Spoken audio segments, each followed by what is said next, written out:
I'm Diana Cross, 35 years old, and I left a pre-law track at the University of Virginia in my sophomore year to enlist in the United States Navy, a decision that earned me a nickname in my family that stuck for 15 years. For 15 years, I showed up to every holiday dinner, answered every Sunday call, and sent every card. And for 15 years, my mother introduced me to the table as the family dropout. I gave everything I had to a career I couldn't talk about, to work that doesn't appear on any document you can search for. And when my sister's husband shook my hand at Thanksgiving and said 2 words that changed the room, I realized something I should have trusted a long time ago. Have you ever been written off by the people who were supposed to know you best? If you have, tell me your story in the comments. You are absolutely not alone. Before I get into what happened, drop a comment and tell me where you're watching from. And if you've ever had to stand your ground against a family narrative that wasn't true, hit that like button and subscribe. I've got more stories like this coming. What my sister's husband said at that Thanksgiving table? It might surprise you. My mother had my future designed before I understood what a future meant. She wasn't cruel about it, she was certain. And in our house, Michelle Cross's certainty carried the weight of law. She used to say it at the dinner table when I was 10, 11, 12 years old, the way you might state the weather, Diana is going to be an attorney. Not Diana wants to be or Diana is thinking about. Just, she is, present tense, already decided. My job was to grow into the sentence she had written for me. We lived in Richmond, Virginia, in a house on Monument Avenue that my father had designed himself when they married. Gerald Cross was a quiet man who built beautiful things and kept his opinions to himself, especially around my mother. He and Michelle had met in law school at the University of Virginia. She graduated 3rd in her class and was midway through her first year at a prestigious Richmond firm when she became pregnant with me. She left the practice when I was born. She always said it was a choice. By the time I was old enough to understand that sentence, I could hear what the choice had cost her, even when she couldn't say it directly. There was a way she said the word career when she spoke about other women's careers, colleagues from law school, neighbors who had kept working, that carried something inside it. Not quite bitterness, more like the particular longing of someone who set something down in a hallway and came back to find it gone. She transferred all of it onto me. The law school plans, the career trajectory, the vision of a future that would complete something she had started and set down. I didn't resent it when I was young. I just wore it. I was good at wearing it, good at school, good at getting the grades, good at being the daughter whose name could be dropped at dinner parties as evidence that the Cross family had something going in the right direction. My teachers used the word exceptional so often in parent-teacher conferences that it stopped meaning anything. I internalized it the way children internalize praise, as instruction, as shape, as the outline of who I was supposed to become. My sister Cassidy was born 2.5 years after me in 1993, and from the start, she was built differently. Where I was careful and contained, she was easy and open. She didn't worry about what she was supposed to become because the expectation for her was lighter. She was the second daughter, the one who got to be warm and social and just generally present without the architecture of a law career strapped to her back from infancy. I loved her for it. We were close in the way that children who share a small house become close. Not always in conversation, but in the comfortable shorthand of cohabitation, of growing up alongside each other through the accumulated ordinary moments of a family life. The shared bathroom wars, the back and forth over the television remote, the way we always ended up on the back porch after dinner in summer without planning it, just drifting there, the way water finds its level. Our best talks happened on that porch in the summer evenings when Richmond went soft and the fireflies came out over the backyard.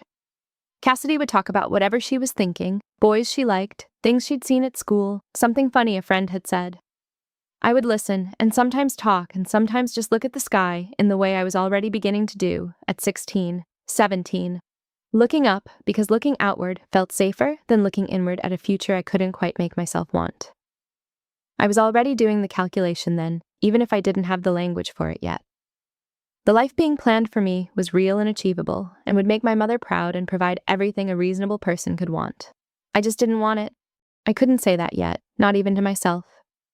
But sitting on that porch watching the fireflies, I was beginning to understand that there was a difference between a life you can picture and a life you would choose. I graduated near the top of my class in 2008. I was accepted to the University of Virginia on early decision. My mother cried, genuinely, the kind of tears she rarely allowed, and my father hugged me and said he was proud, and Cassidy made a sign with construction paper that she taped to the front door. The sign said, "Diana is going to UVA." When I look at that image in my memory, I can see what I couldn't see at the time, how much love was in it and how little it had to do with what I actually needed. Freshman year at UVA was, by all external measures, fine. I performed well. I made friends. The campus was beautiful in the specific, self-aware way that old Virginia institutions can be. All red brick and white columns, and the deliberate gravity of history pressing down through the architecture. My dormitory smelled like fresh paint in September. I went to every class. I read every assignment. I called home every Sunday without exception and told my mother things were going well, which was true in all the ways that could be measured and untrue in the one that mattered most. I closed my Introduction to Constitutional Law textbook within 72 hours of arriving on campus and knew, without being able to articulate it yet, that I was in the wrong place. Not the wrong school, not the wrong city, the wrong direction entirely. It was the most disorienting kind of certainty. Knowing something clearly about yourself while being completely unable to act on it yet. While the machinery of other people's expectations continued to run its course around you. The coursework was engaging enough.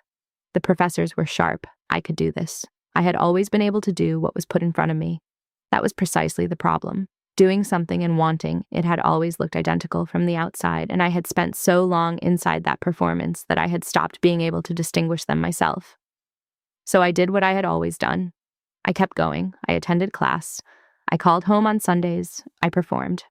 The first Thanksgiving home, in November of 2008, was the one where it started to get harder. My mother had already begun researching LSAT prep courses. She brought it up over the turkey in the offhand way that meant she had been thinking about it for a long time. The June test date was early enough that I could sit for it the summer after freshman year and have plenty of time to retake if needed. I said I would look at it. Cassidy caught my eye across the table and made a face, half empathy, half gentle teasing, and I almost laughed. I drove back to campus the following Sunday and watched Richmond disappear in the rearview mirror and thought, I do not know how long I can keep doing this. The answer, it turned out, was one more semester. The thing about making a decision that runs counter to everything you were raised toward is that there is a period, after the decision is made and before it is enacted, where you have to live inside the gap between the two versions of yourself, the version your family expects and the version you are becoming.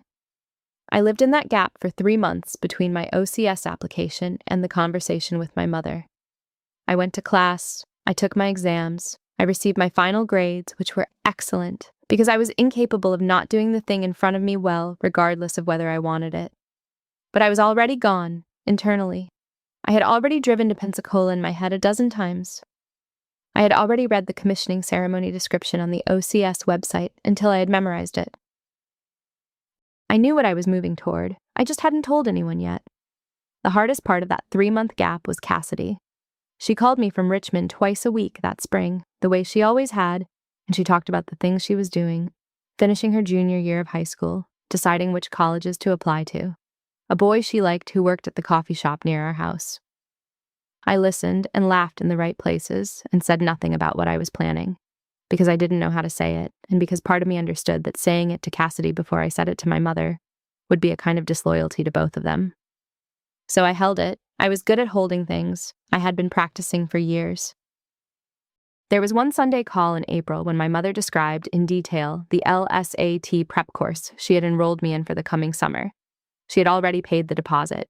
It was a full 8-week program, small group format, taught by a woman who had scored in the 99th percentile and whose students regularly placed in the low 160s. My mother said it with the proprietary satisfaction of someone who has done excellent advanced planning. I said that sounded great. I hung up the phone and sat on my bed and looked at the OCS confirmation on my laptop and thought, I should tell her. I did not tell her for 3 more weeks. When the call finally happened, in May, it went exactly the way I had feared, and exactly the way I had known it would.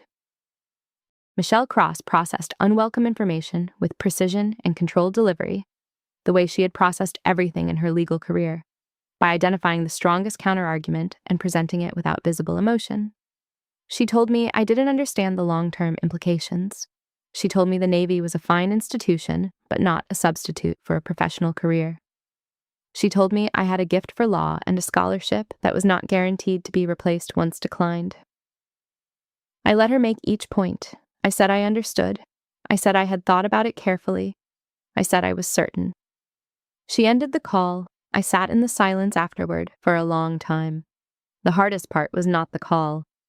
The hardest part was the 3 weeks between the call and the day I drove home to collect my things, during which my mother did not call back, did not reach out, and I did not reach out either. Not out of stubbornness, but out of the understanding that there was nothing productive to say that hadn't been said, and that anything I added would only give the argument more oxygen than it deserved. Gerald called once, midway through that silence, and said only, "I hope this is what you're looking for." He didn't ask me to reconsider, he didn't take sides, he just said that. And it was enough. I came back to campus in January of 2010, carrying a question I hadn't yet let myself ask directly. Not what should I be doing, or what have I been told I will be doing, but what would I run toward if the architecture of everyone else's expectations didn't exist? I wrote it in a journal I kept under my bed. I didn't answer it right away. But I started paying attention differently to the things that made me feel like I was inside my own life, rather than performing in someone else's version of it. In February of that year, I attended a campus career fair out of obligation. I was walking the gymnasium-sized hall with a lanyard around my neck and no particular purpose when I stopped at the United States Navy table. An officer was standing there, a woman in her mid-30s, dark hair, lieutenant commander's insignia on her shoulders, and she was not doing what everyone else at every other table was doing. She was not pitching, she was not selling, she was describing. She talked about naval intelligence, about signals work, about the way accurate, timely information saves lives before the first shot is ever fired. She talked about it the way you talk about something you have genuinely given your life to, not because it was impressive to say so, but because it was simply true. I stood at the edge of that group for 20 minutes. When the other students drifted away, I stayed. She handed me a card. Her name was Lieutenant Commander Marie Weiss. I held that card for 3 days before calling, and she answered on the second ring, and the conversation that followed was the first one I could remember where someone asked me what I wanted to do, rather than telling me what I would. I submitted my officer candidate school application in April. I called my mother in May, sitting on my dorm room bed, with the acceptance confirmation open on my laptop. The call lasted 45 minutes. She did not raise her voice. She never raised her voice. What she did was speak in the measured, precise tone of a woman absorbing a catastrophe with studied calm. She said I didn't understand what I was giving up. She said this wasn't who they had raised me to be. I held the phone and looked at the confirmation on the screen and said, "I know, Mom. I've thought about it." Her final line before the call ended, "You're making a mistake you can't unmake." She was right that I couldn't unmake it. She was wrong about everything else. I drove home the following weekend to collect the rest of my things from my childhood bedroom. Cassidy stood in the doorway and watched me fold sweaters into a duffel bag. She was 17 3/4 and had the particular expression teenagers wear when something enormous is happening and they lack the vocabulary to enter it. "Are you sure?" she said. I zipped the bag. "Yeah." She nodded. She didn't fight it. But she didn't follow me down the stairs either, and I could feel the gap opening between us like a slow tide, something neither of us chose, exactly, but something we both let happen because the alternatives required more than either of us had at the time. I signed my final enlistment papers at a recruiting office in downtown Richmond on a Tuesday morning in June of 2010, alone. My father called that evening and said he hoped it was what I was looking for. He was the only one who said it without an edge. I told him I'd write. I drove to Pensacola, Florida in a used car with everything I owned in the back seat, and I started a life that no one in my family would ever be able to fully see. The Navy commissioned me as an ensign in late 2010. I was 20 years old and felt, for the first time since I could remember, like I was standing on the right side of a decision. Officer candidate school had been harder than anything I had encountered academically. Physically demanding, deliberately disorienting, designed to strip away every civilian habit of mind and replace it with something more reliable under pressure. I did well, better than well. The instructors noticed I was assigned to naval intelligence upon commissioning, which was where I had always been pointed by every assessment and aptitude evaluation I had quietly accumulated since the February career fair. I spent those first years doing work that was real and consequential and entirely invisible to anyone outside the cleared community. Signals analysis, pattern recognition, assessments that fed into decisions made in rooms I sometimes entered and often did not. The work suited me in a way that nothing before it had. The precision of it, the weight of it, the understanding that what I produced mattered in ways that could be measured in outcomes and lives rather than billable hours and court filings. The Thanksgivings in the years that followed had a pattern. I would drive down from wherever I was stationed, arrive at the house on Monument Avenue, set something on the kitchen counter, and within the first 30 minutes of dinner, my mother would introduce me to the table as the family dropout. Sometimes it was positioned as a joke. Sometimes it arrived inside a longer sentence, like a clause that was there whether you needed it or not. But it was always there. And the people around the table, Aunt Renee, Uncle Frank, various cousins, family friends, would laugh or smile in the particular way of people who have heard the same line enough times that it has become furniture. You stop seeing furniture after a while. You just move around it. I promoted to lieutenant junior grade in 2012, to lieutenant in 2013. In 2018, I promoted to lieutenant commander and was selected for a classified JSOC support billet that moved me into a tier of work I cannot describe in detail and will not attempt to. In 2021, I was assigned to a joint intelligence fusion cell and given a call sign, Oracle 7. The designation was assigned in a windowless room by a supervising officer who handed me a sealed briefing packet and said, "From this point forward, your operational identity in the field pipeline is Oracle 7. You do not use your name in this context. Your work speaks." I sat with that sentence for a long time. Your work speaks. I had spent 11 years doing work that could not speak. Not at dinner tables, not in family photos, not in the moments when Michelle Cross introduced me as the woman who had thrown her future away. The idea that my work might speak somewhere, even if not there, felt like a permission I had been waiting for, without knowing I was waiting. I promoted to commander in 2023. I was 33 years old. My sister Cassidy married Ethan Marsh in March of 2024. I was deployed and could not attend the wedding. I sent a card and a gift and a handwritten note that I spent 3 drafts getting right, telling her I was sorry to miss it and that I hoped he was everything she deserved. She texted me a photo from the reception, her in white, him in MARSOC blues, both of them mid-laugh on the dance floor. They looked genuinely happy. I put my phone down and went back to work. That was what you did. You kept going. You passed the bread. I met Ethan Marsh for the first time on Thanksgiving of 2025.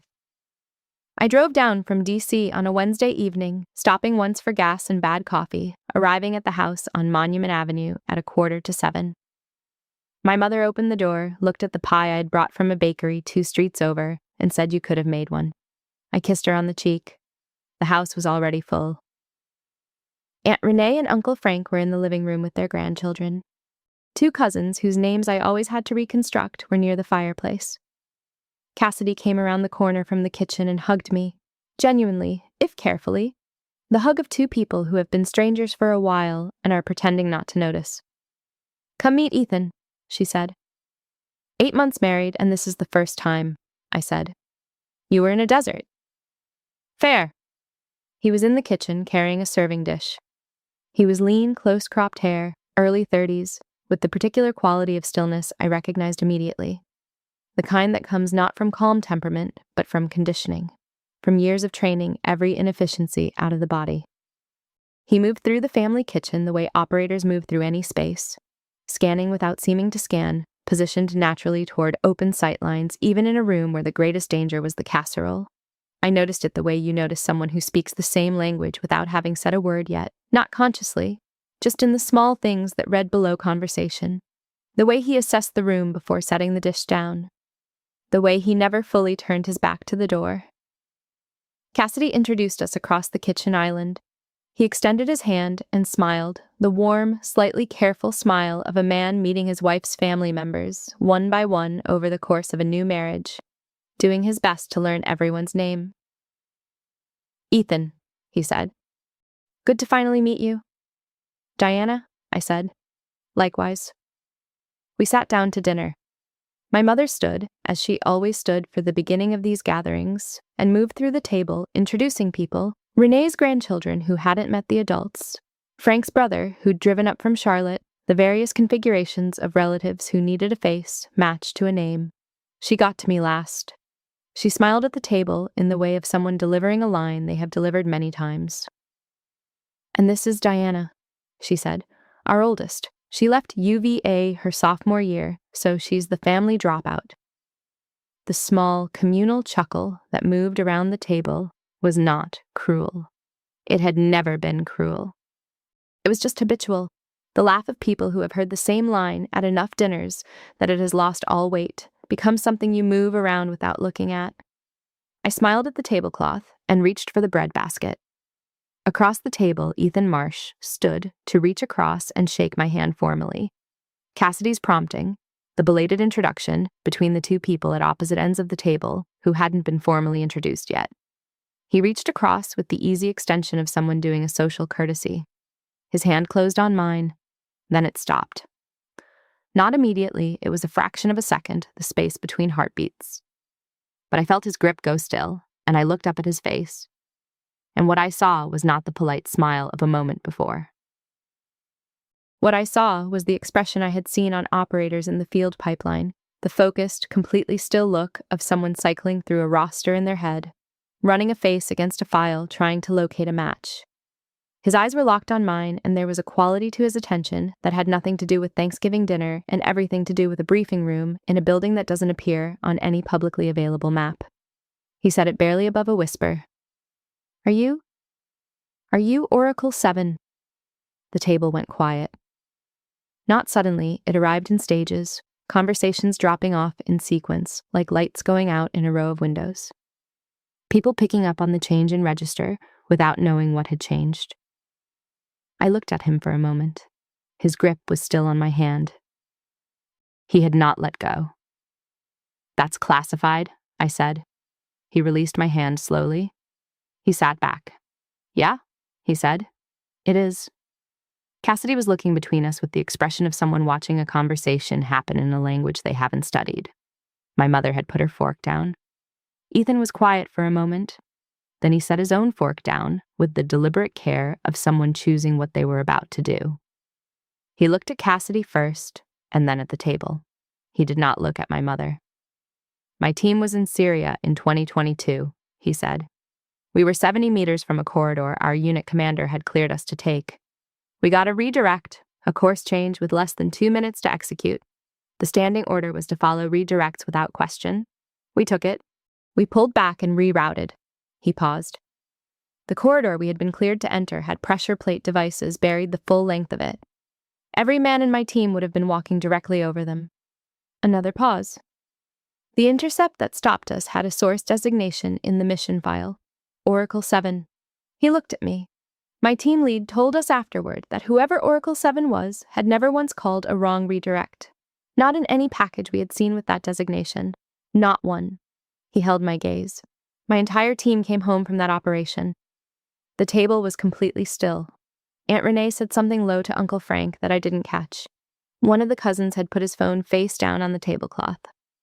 My father was looking at me with an expression I had not seen on his face before. Not pride exactly, but something adjacent to it, something quieter and older than pride. My mother was looking at her plate. I reached across and put my hand briefly on Ethan's arm. I'm glad your team came home. He nodded once. I picked up the bread basket and passed it to my left and said something to Aunt Renee about her grandchildren that I no longer remember, and the dinner continued, more carefully, more quietly, but it continued. That was how Thanksgiving worked in our family. You kept going, you passed the bread. But Michelle Cross, who had introduced me as the family dropout at every Thanksgiving table for 15 years, could not finish her sentence when Renee asked her to pass the rolls. She picked up the basket and passed it in complete silence. And that absence, that specific, uncharacteristic silence from a woman who had never once been at a loss, said more than any rebuttal I could have constructed in 15 years of trying. I drove back to D.C. that night. 4 hours on I-95, rain starting somewhere around Fredericksburg, the highway going gray and reflective under my headlights. I called Priya Nair at 9 o'clock.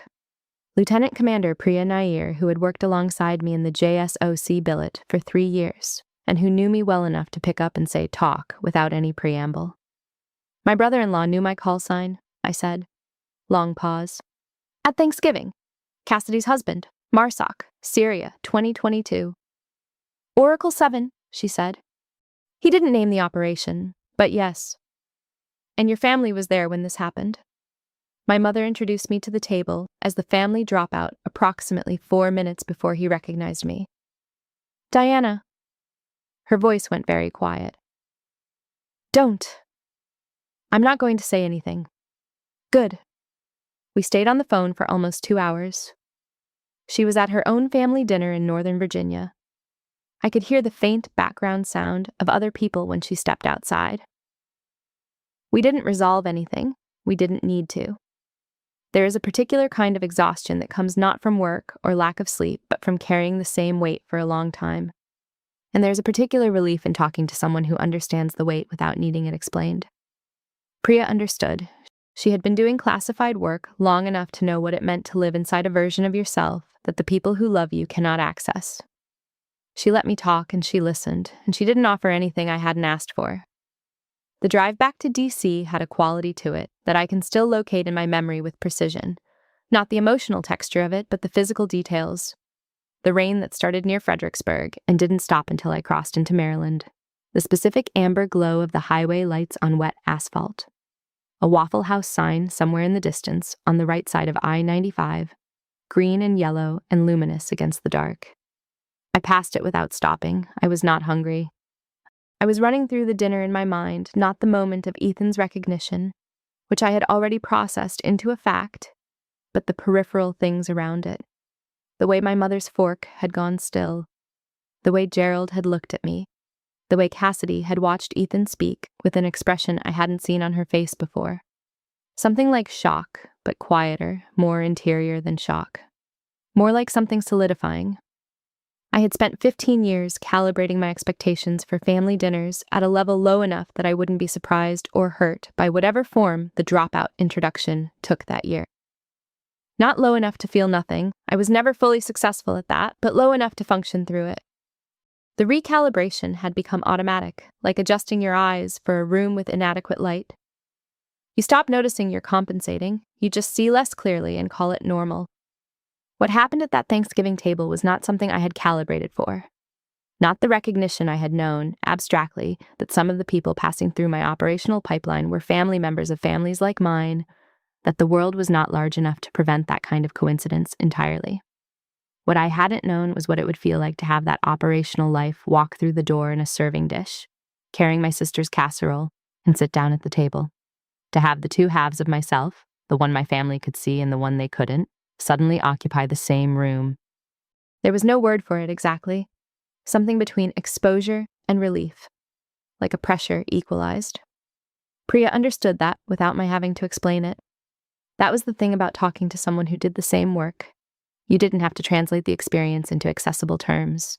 She had her own version of the gap, her own family in Northern Virginia, who were proud of her Navy career in the general way that families are proud of things they don't understand, without being able to see anything specific about what that pride was attached to. She had long since made peace with the gap. Or not peace exactly. More like a working arrangement. She said, before we got off the phone that night, "For what it's worth, I think you should go back next year." To Thanksgiving. To Thanksgiving, and everyone after that. Why? Because he's going to be there, she said. And because the table is different now, even if your mother doesn't know how to say so yet. It's different. You earned that. I didn't argue with her. I wasn't sure she was right, but I wasn't sure she was wrong. I got back to my apartment past midnight. I made tea and sat at the kitchen table in the specific stillness that follows a very long day. I opened a drawer and took out a letter my mother had written me in June of 2010, after I left UVA, 3 pages longhand. I've kept it for 15 years because I've never been sure what to do with it, whether it was evidence I should hold on to or something I should have let go a long time ago.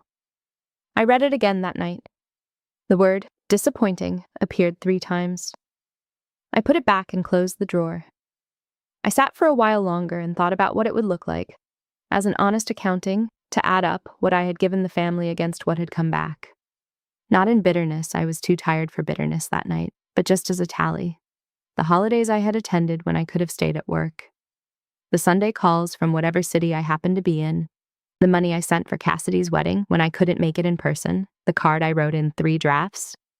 And in return, over 15 years, a nickname, the family Dropout. Said at every table. Said with the automatic ease of something that has been true for so long that questioning it feels unnecessary. The thing about being dismissed by your family is not that it makes you angry. Anger at least has energy. What it actually does, over time, is introduce a quiet, interior doubt that is almost invisible. You sit at enough tables and hear the word dropout applied to you with such casual certainty that some part of you, however small, begins to wonder whether you made the right call, whether the thing you've given your life to has been worth it in the ways that can't be put on a clearance form. That doubt was the actual cost, not the word, the question the word planted. I went into my bedroom and looked at my navy jacket hanging on the back of the door. 2.5 gold stripes on the sleeve, the commander's insignia. I had taken it off when I came in. I rarely wore it around the house. I put it on, stood in the bathroom mirror, and looked at my own face for a moment. Then I took it off, went back to bed, and slept for 6 hours without dreaming. December arrived, and Michelle called twice in the first week, both times to confirm Christmas attendance. I didn't answer the first call. I called back on a Thursday and told her I hadn't decided. She responded in the measured tone of someone absorbing an affront with studied patience. Diana, after everything. I'll let you know, Mom. Cassidy called 2 days after that. She didn't have a prepared speech. She had the request, stated plainly. Would I please come to Christmas and not make things more complicated than they needed to be? She said it the way she had said variations of the same thing for years, with the worn familiarity of someone who has been handed the job of smoothing the family's friction and has long since stopped questioning whether the job should be hers. Is she apologizing? I asked. You know how she is, Cassidy said. So that's a no. Di, I'm just asking you to come and keep the peace. For me. I was on the sidewalk, walking home from the Pentagon, and the December air was cold and held the specific quality of a city shutting down for the holidays, a certain clenched stillness. Cassidy, I said, I've been keeping the peace for 15 years. You know what it's gotten me? She was quiet. A nickname, I said. The line held silence for several seconds. She didn't mean it like that, Cassidy said eventually. She's been saying it since you were in middle school. At some point, didn't mean it, stops being a defense. 3 days later, I got a text from an unsaved number. This is Ethan. Cassidy gave me your number. I want you to know that what happened at Thanksgiving wasn't nothing to me. I've been thinking about how to say that. I'll keep thinking. Hope you're doing okay. I read it 3 times. The plainness of it caught me off guard. Not a performance, not a gesture designed to manage a family situation, just a man who had seen something clearly and wanted to say so. I saved his number. I stood at my kitchen window looking out at DC rooftops and thought, this is the first person Cassidy has brought into this family who I could just like. Without any qualification at all. I did not attend Christmas that year. Michelle did not call. What Michelle did not do in December was apologize. What she did was go quiet for 3 weeks in the period between Christmas and the New Year, which was, for Michelle Cross, a remarkable departure from her ordinary operating mode. She was not a woman who went quiet. She was a woman who processed, assessed, and responded, sometimes quickly, sometimes after careful deliberation, but always with a response. The silence in December was different. It was the silence of someone sitting with something she was not ready to speak to, and it lasted long enough that Gerald called me on New Year's Day. Not to ask anything in particular, just to say hello and check in, which was his way of checking in on the situation without asking directly about the situation. How's work? He said. Good, I said. Your mother's been quiet, he said after a moment. I know. She looked up Oracle 7, he said. She didn't tell me directly. I saw the search on the tablet. I was quiet for a moment. What did she find? Nothing, he said. Right, I said. That seems to have been the point, he said. He was not wrong. My mother had spent 22 years as a practicing attorney, long enough to understand that what doesn't exist publicly is not nothing. It's a category of something. A deliberate absence in the record means the record was deliberately made absent, and deliberately absent records are attached to things that matter enough to be protected. She had not found Oracle 7 in any database, any news archive, any government document search. She had found the shape of the absence, and she was sitting with it. The question I kept returning to in January was not what the dinner had done to my mother, but what it had done to Cassidy. Cassidy had never been deliberately unkind. She had been careless, the way people are careless when they haven't been required to be careful, when the world has accommodated them enough that they don't notice the cost of their own inattention. She had laughed at the Dropout introduction, not because she thought it was right, but because laughing was easier than not laughing. And the easier thing had always been Cassidy's default. What Ethan's words did to her was not give her new information. It gave her the scale of the information she had always had access to and chosen not to examine. She knew I was in the Navy. She knew I held clearances. She had just never asked what that meant, concretely, for the people whose lives were downstream of the work I did. Ethan made her ask. And she did. That was the thing about operators, in my experience. They made you ask. They didn't elaborate unnecessarily. They didn't perform. They said what was true, precisely, and let the weight of it land where it landed. Ethan had said his team came home. He had said Oracle 7 had never once called a wrong redirect. He hadn't described the alternative. He didn't need to. The alternative was available to anyone willing to do the simple arithmetic of what pressure plate devices buried across a corridor at 70-meter intervals will do to a team of operators walking in formation. Cassidy had done the arithmetic. The dinner in Richmond proceeded without me, and Cassidy told me later what it had looked like. My chair was gone. Michelle had not set a place for me. Aunt Renee had asked where I was, and Michelle said she decided not to come, in the tone of someone presenting a clean and neutral fact. Ethan had said nothing at the table. He had eaten dinner and watched Michelle redirect every subsequent question toward the brisket. And he had sat with what he was thinking in the particular, disciplined way of someone who has learned when words help and when they don't. He shared it later that night in their kitchen, after everyone had gone home. He asked Cassidy if he could tell her something about Oracle 7, not the classified part, but the part that operators carry among themselves when they talk about the work that keeps them alive. He spoke for about 20 minutes. Cassidy told me she cried afterward, sitting in the bathroom alone before she came back out. I didn't ask for the details of what he said. I didn't need them. What I needed was the fact of her sitting in that bathroom, the fact that she let it really land for the first time. She called me on January 5th, not as my mother's intermediary, not to manage anything, just as herself, my sister, because she had something she needed to say. "Why didn't you ever tell us?" she said. "Tell you what?" "Any of it. What you actually do. Because the one time I tried to tell you things in general terms, you asked me if I missed having a real job." The silence on her end lasted long enough that I thought the call had dropped. "I said that?" she said. 2017, Dad's birthday dinner. "Diana." Her voice changed. "I'm sorry, that is a real apology. I mean it." "I know, Cass. I mean it. I believe you." We talked for 2 hours, not about Thanksgiving or Michelle or the accumulated architecture of family resentment. We talked like two people who had run out of the patience required to keep performing at each other and were trying, tentatively, to do something different. She asked me what a day in my current work actually looked like. I told her, I process signals, I analyze patterns, I make recommendations that determine whether operations proceed or redirect. I didn't describe scale, she heard it anyway. The weight of it, even through the careful phrasing. She said, "And Ethan's team," I said. "Cassidy," she said. "I know you can't say it." I said nothing. She said, quietly, "But they came home." After a long pause, I said, "Yes." On January 18th, the three of us had dinner together in Arlington. Ethan's suggestion, a quiet restaurant on a side street, neutral ground. No parents, no performance, no one managing anyone else's comfort. It was the first time I had spent more than 10 minutes with Ethan outside a crowded dining room, and what I found was that he was exactly what his Thanksgiving silence had suggested. direct, economical, without pretense. We talked about work in the oblique, careful way that people who hold clearances talk about work, in impressions rather than details, in the language of shared experience rather than shared specifics. We understood each other without requiring explanation, and I had not experienced that in a family context before.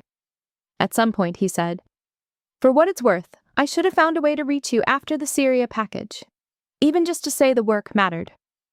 "You couldn't have known who I was," I said. "No," he said, "but still." Cassidy watched us from across the table with the expression of someone watching two people find a frequency without needing to be introduced to it, calibrating, settling, arriving somewhere without ceremony. She looked slightly relieved, like something she hadn't known she was carrying had been set down. We said goodbye in the parking lot. Ethan got the car, and Cassidy and I stood in the January cold, hands in our coat pockets, the air holding the particular clarity of a city after a week of rain. "I'm going to talk to Mom," she said. "Don't make it a project." "I'm not making it a project. I'm just going to tell her what Ethan told me, and then I'm going to ask her to call you." She met my eyes. She should. That word landed differently than I expected. For 15 years, every should in our family had been aimed at me. Diana should come home. Diana should explain herself. Diana should stop making things difficult. This was the first time I could remember someone pointing it somewhere else. I drove home that night thinking about what 15 years of the other kind of should accumulates to, and what it costs and what it might look like to live without it. Michelle called me on a Tuesday morning in March while I was at my desk reviewing a briefing stack. I saw her name on the screen and answered. "Cassidy talked to me," she said. I know she was going to. "I want to have lunch, if you're willing." I said I could come to Richmond on the 15th. She said, "Okay, good," in a voice that was slightly different, quieter, less precisely engineered than her usual register. I noticed it. The March lunch with Michelle had, in the week before it happened, a quality of anticipation I hadn't experienced in relation to my family in a long time, not dread. I had become expert at managing dread over 15 years. Dread was familiar, workable. This was something different, a low-grade uncertainty about the register of the encounter. Michelle Cross had never, in my memory, initiated a conversation she was not prepared to win. She was a woman of positions, not of questions. The fact that she had called to ask for lunch, rather than to make a point, suggested that something had shifted. I didn't know yet how far. She looked, when I arrived, slightly smaller than I had expected. Not diminished, Michelle was not a diminished person, and I don't think she ever would be, but compressed, the way people look when they have been carrying something privately for a period of months and have not quite let it go yet. She had chosen the corner table, which I registered with the thought that she had done what I would have done, positioned with her back to the wall, a clear line of sight to the door. Some habits are professional, some are just intelligent, and it was the first time I had noticed that we shared any. The 10 minutes of preamble, the weather, the renovation, the cousin's baby, had a slightly different quality from the preamble at family dinners. At dinners, the preamble was protective, a buffer between people who needed time to remember how to be in a room together. This was more like two people running through a checklist before they said the thing they had come to say, confirming that basic operations were functional before attempting something more complex. When she said she had looked up Oracle 7 and found nothing, I had a choice. I could have confirmed what that absence meant. I could have offered her the satisfaction of a direct statement. I didn't, and not because I was withholding. I could see that she already understood, had understood for weeks, and didn't need the confirmation to believe it. She was a woman who worked with evidence and understood that the evidence was in the shape of the absence. She didn't need me to say yes. She needed me to not say no. I let the silence stand, and she received it correctly. What she said after, about leaving practice when I was born, about making me the project, surprised me in its directness. She had spent 15 years directing the energy that frustration generated, not describing it. To hear her describe it, plainly and without the studied calm she usually used to flatten difficult subjects, was like seeing a wall you had been walking around your whole life suddenly become transparent. I could see for the first time the room on the other side. She had been 29 when she left the firm. She had told herself for years that she would go back. She hadn't. The reasons were reasonable. Childcare logistics, the pace of the practice she had been part of, Gerald's career requiring certain geographic flexibility. But underneath the reasons was the truth she had finally said out loud. She had put down the work she was made for, and she had never fully made peace with it, and she had, without quite meaning to, handed the unfinished business to me. I understood it. I did not excuse it. Those are not the same thing, and I had learned the difference between them somewhere around my 3rd year in the Navy, in a context that had nothing to do with my family. Understanding why something happened does not require you to decide it was acceptable. It just means you've stopped spending energy on being confused by it. That particular energy can be redirected. It turns out there are better uses for it. "Are you proud of what you've done?" she asked, and I held the question for a moment before I answered, because it deserved to be held. Not because I was unsure. Because the question was real, asked honestly, and it deserved an answer that was received the same way. "Yes," I said. I meant it. We met at a coffee shop 2 blocks from her house. She was there when I arrived, seated at a corner table with her hands around a mug. She stood to hug me when I came in, a real hug, fuller than the cheek-to-cheek greeting I had been receiving for 15 years. We sat. We talked around the subject for about 10 minutes the way people do when they're gathering themselves. The weather, Gerald's latest renovation, a cousin's new baby in Charlotte. Then she said, "I've been thinking about what Ethan said at Thanksgiving." "You don't have to." I looked it up, Oracle 7. She paused. "There's nothing there, not publicly." "No. That means it's significant, an absence of that kind." She wrapped both hands around the mug. "I practiced law for 22 years. I know what a deliberate blank space means in a record. I didn't confirm or deny anything. I didn't need to." She was quiet for a moment, and then she said something I had not prepared for. "When you left UVA, I thought you were throwing away the thing I never finished." She said it without the studied calm she usually brought to hard subjects, just plainly, the way you say something when you have finally stopped editing it. I know that makes it sound like it was about me. It was, partly. I left practice when you were born and told myself I would go back, and I didn't, and I made you the project instead. That wasn't fair. Another pause. "Are you proud of what you've done?" I want you to actually answer me. It was the first time she had asked me that, not, "Are you doing well?" Not, "Has the Navy worked out?" but precisely and without qualifiers. "Are you proud?" I held it for a moment.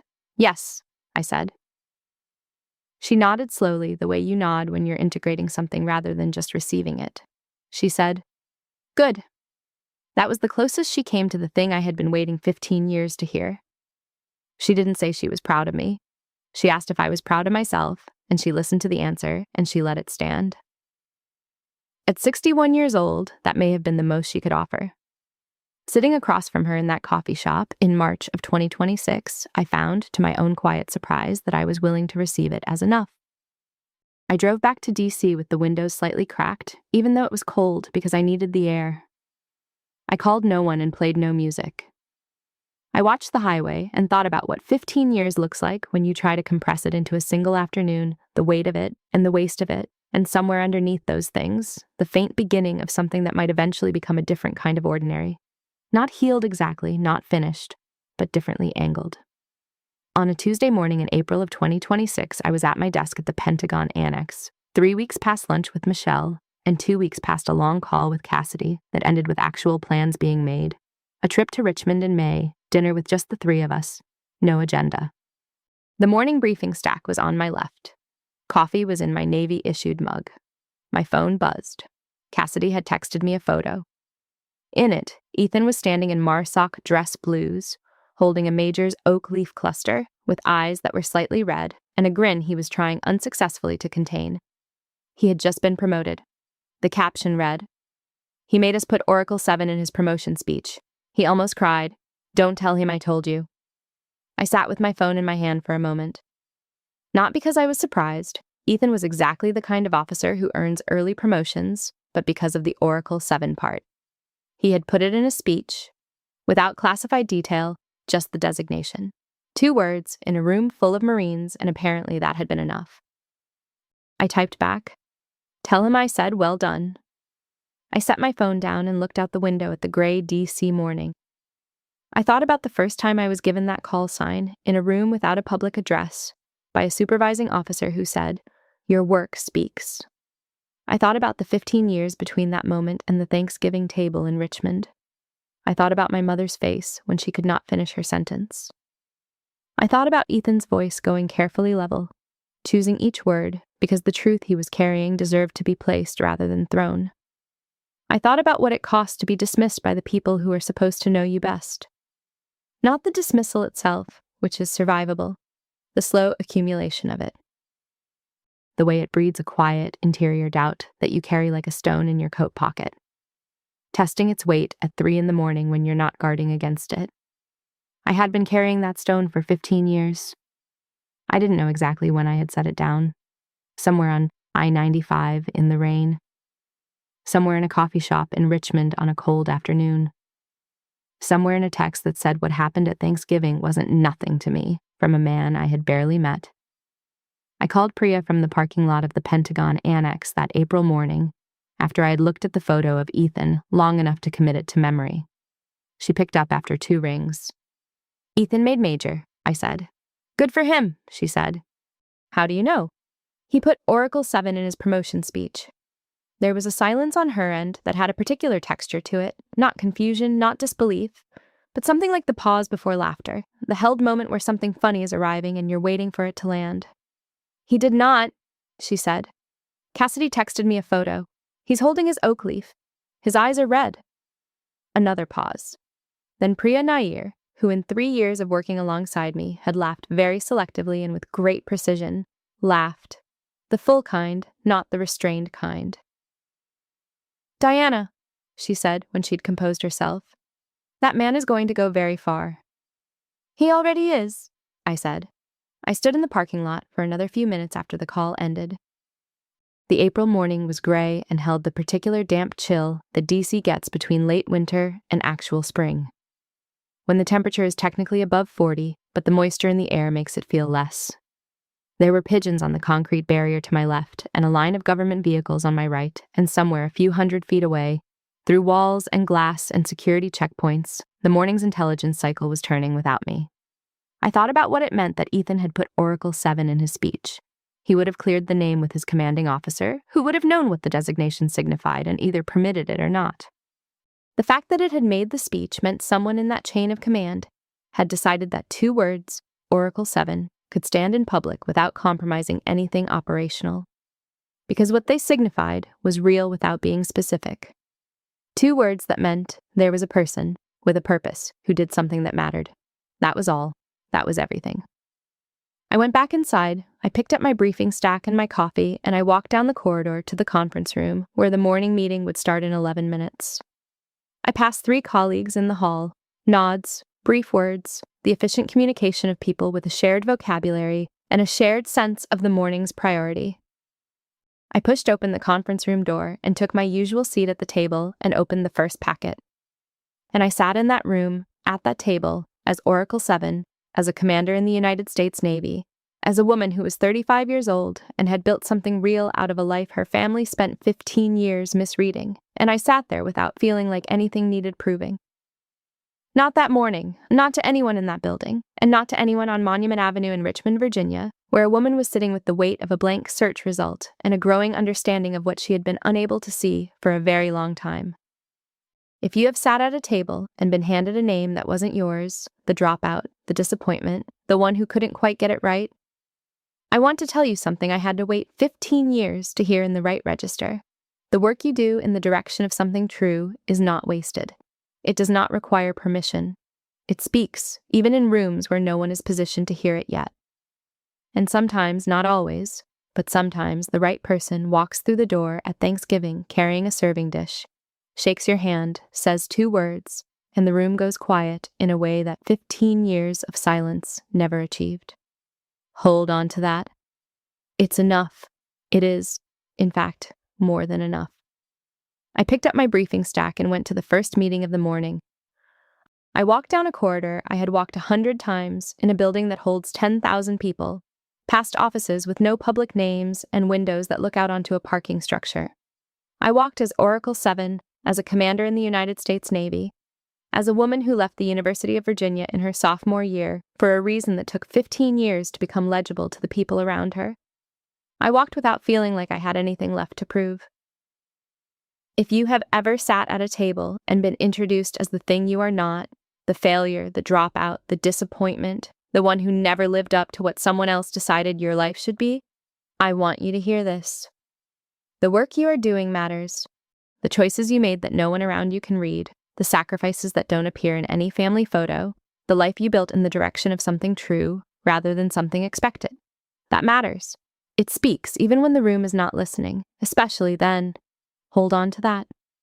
And if you know someone who has been written off by their family, by anyone close to them, don't wait for the right moment to say so. Say it now. Say it plainly. A handshake and 2 honest words can do what 15 years of silence never could.